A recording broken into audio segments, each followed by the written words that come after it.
मेरे को नहीं पहचाने? अरे मैं हैदराबाद का मशहूर करीम मुर्गी वाला अजरुद्दीन का चाचा।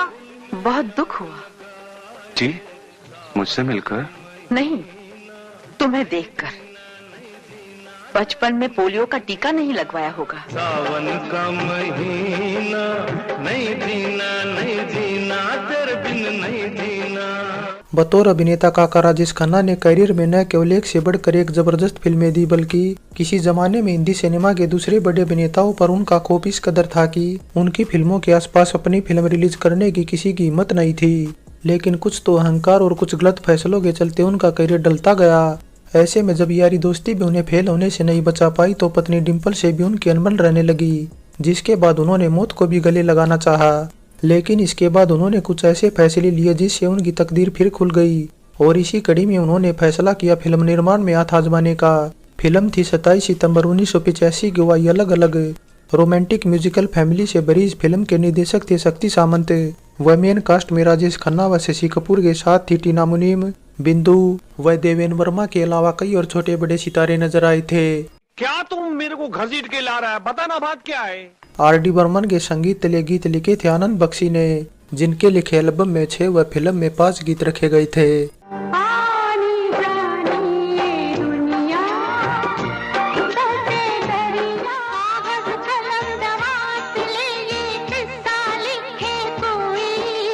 सभी गीतों को अपनी मधुर आवाज से सजा था राजेश खन्ना के favourite one and only Kishore Kumar, Lata Mangeshkar, Asha Bhosle, Yesudas व कविता कृष्णमूर्ति ने। कभी बेबसी ने मारा, ओ कभी बेबसी ने। अलग अलग कुछ भी कहना नहीं, अलग अलग अब हमको। फिल्म अलग अलग का गीत संगीत अच्छा था, वह ज्यादातर गीत पसंद किए गए थे। लेकिन दिल में आग लगाए सावन का महीना फिल्म का न केवल सबसे पसंदीदा गीत था, बल्कि बिना का गीतमाला की अन्य लिस्ट में 28वें नंबर का भी गीत था। दिल में आग लगाए सावन का महीना। 2 घंटे 54 मिनट की अलग अलग को IMDb की तरफ से मिली 6.5 रेटिंग बताती है कि इसकी कहानी अच्छी थी। और इसे अच्छा बनाने में कितनी रकम खर्च हुई, पहले उस पर बात करें तो अप्रोक्सीमेट 1 करोड़ 30 लाख के बजट में बनी अलग अलग 1 करोड़ के आसपास की कमाई कर फलों पर रहते हुए साल की टॉप 20 फिल्मों की लिस्ट से भी बाहर थी। जबकि वहीं बात करें साल की सबसे कमाऊ फिल्म राम तेरी गंगा मैली की, तो उसकी 9 करोड़ 50 लाख की कमाई के आसपास कोई फिल्म नहीं फटक पाई, क्योंकि दूसरे नंबर की फिल्म मर्द की कमाई 8 करोड़ पर ही सिमट गई थी। तुमने मेरा बेड़ा गर्क किया है। अच्छा?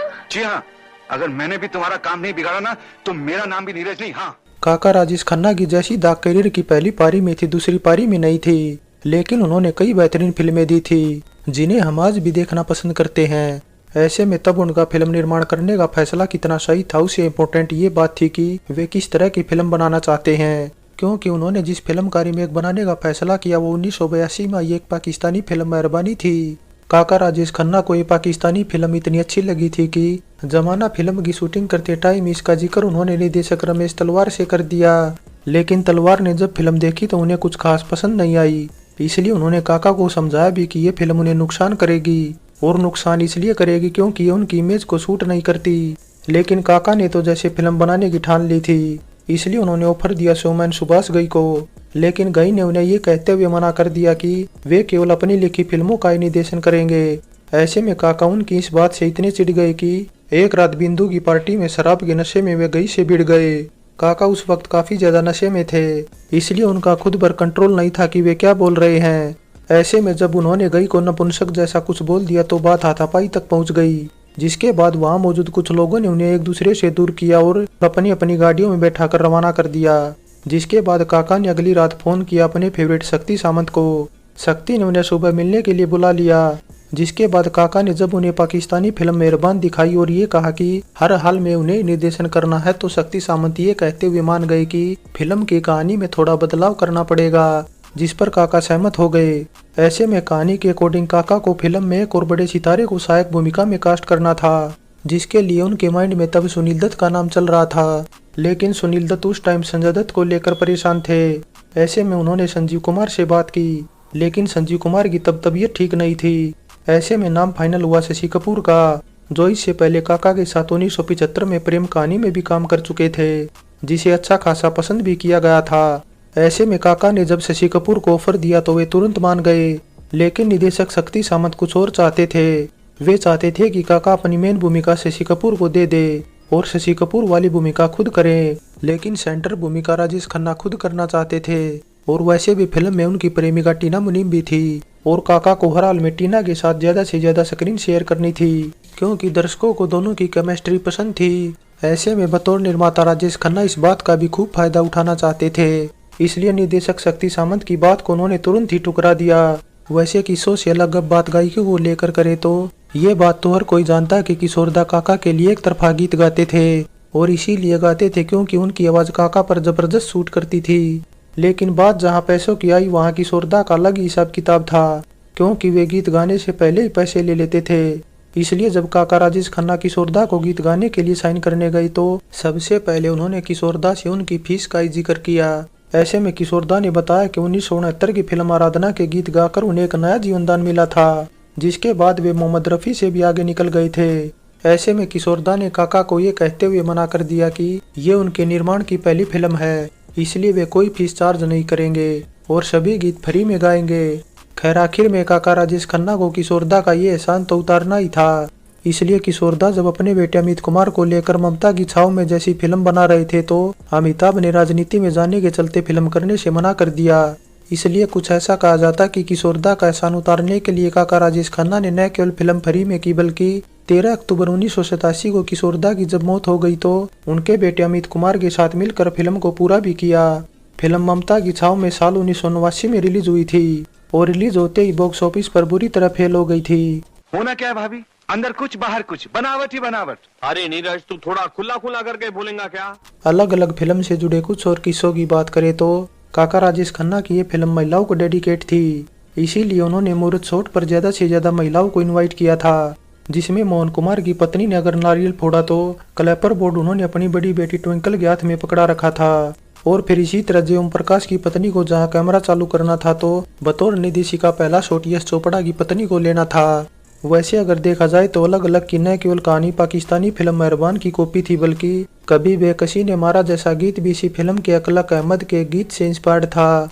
और रिलीज के बाद गीत संगीत तो फिर भी अच्छा चला, लेकिन फिल्म नहीं चली और 2 यारों राजेश खन्ना व शक्ति सामंत की भी आखिरी फिल्म साबित हुई।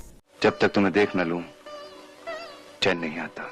वैसे बतौर निर्माता भी ये काका राजेश खन्ना की इकलौती व आखिरी फिल्म रह गई, क्योंकि इसके बाद आंसू, पुलिस के पीछे पुलिस व जय शिवशंकर जैसी फिल्में पूरी न होने के चलते बंद हो गई।